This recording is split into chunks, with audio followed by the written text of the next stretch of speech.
Dear Mrs. Ambani, members of the faculty, parents, and in particular, my young friends.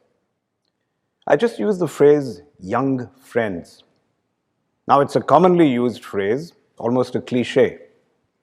But I think it's presumptuous, isn't it? Since most speakers like me have never really met most of the students in the school. So why should we take for granted that some kind of bond of friendship exists between us and the students? As far as I'm concerned, I'm going to try very hard in a very short space of time to share some thoughts that make sense to you. And after that, if I succeed, then and only then will I hope that you find me worthy of your friendship. To the students who will graduate shortly, I want to start by telling you all that you belong to a very, very special batch.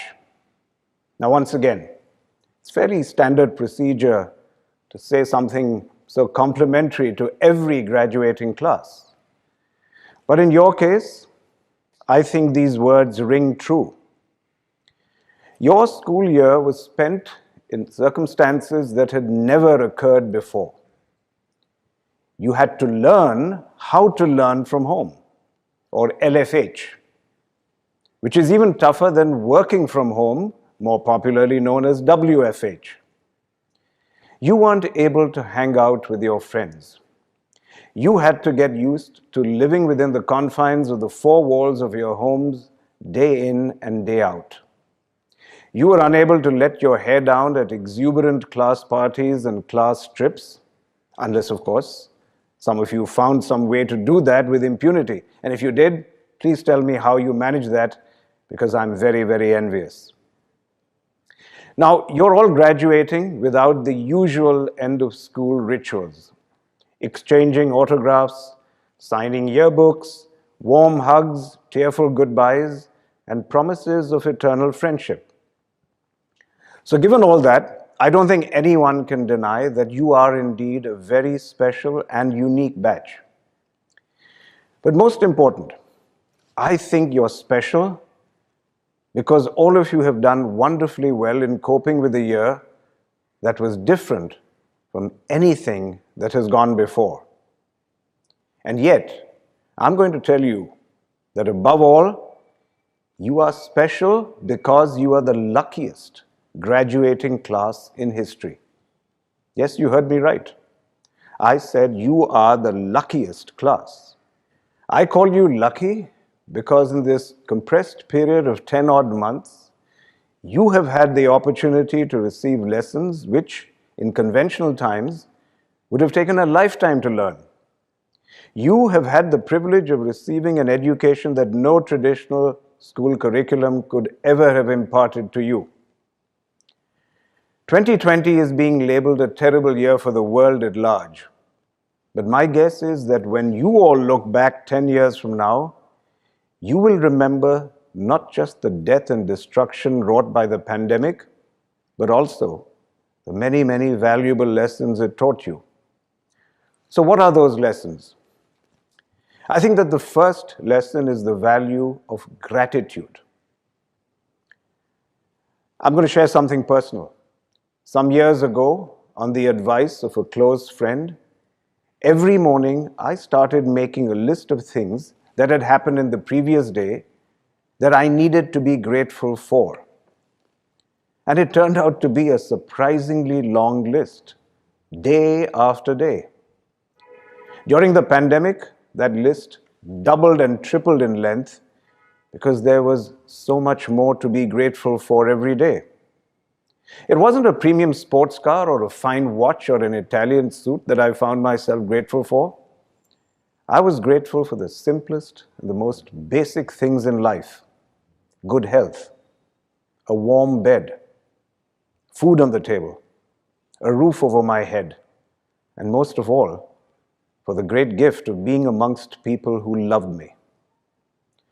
The price of these simple things is way higher than the costliest jewels. And as long as you value these things and are grateful for them, you will make your own happiness.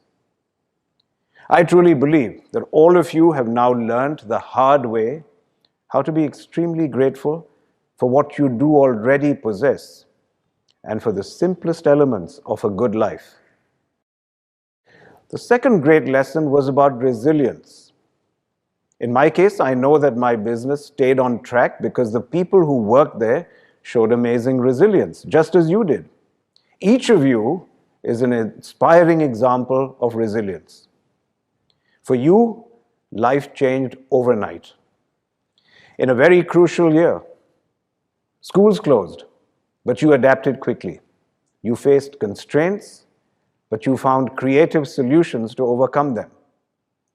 You learned to study online.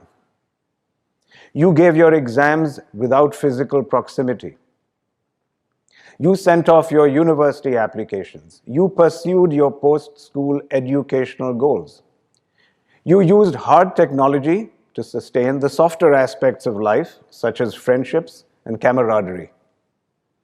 Life turned upside down, but you did not let it keep you down. And that is called resilience. You know now in your gut that life may knock you down many times, but you have it in you to bounce back up each and every time. It's an invaluable lesson to have learned at this stage in your life. The third great learning is that you began to recognize and appreciate how much our welfare depends on the welfare of others.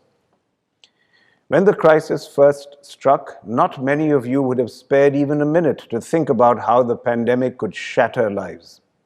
Lives of the people who clean your homes, cook your food, sweep the roads, pick up your garbage, drive your cars, build your homes, look after your health and comfort. It was not until you saw those pictures of migrant families walking the highways in the hot summer sun, without food, without water, that you probably even thought of what it must be like to walk a mile in their shoes or barefoot. But after that, I'm sure you realize that their departure made your lives and your work so much more difficult.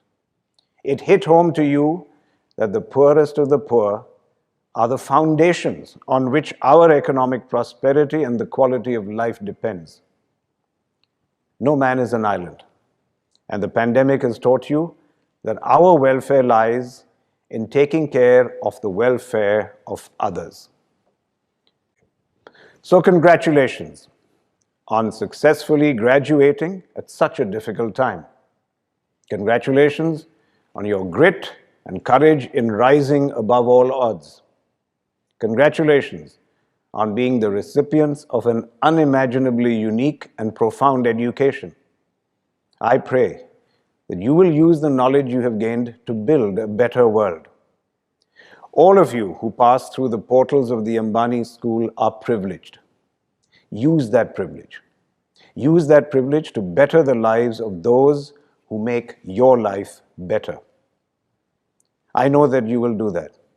I'm confident you'll do that because you are a batch that has been fortunate enough to attend not just an outstanding school, but the finest school in the universe, the school of life. Here's to your success, health, and happiness.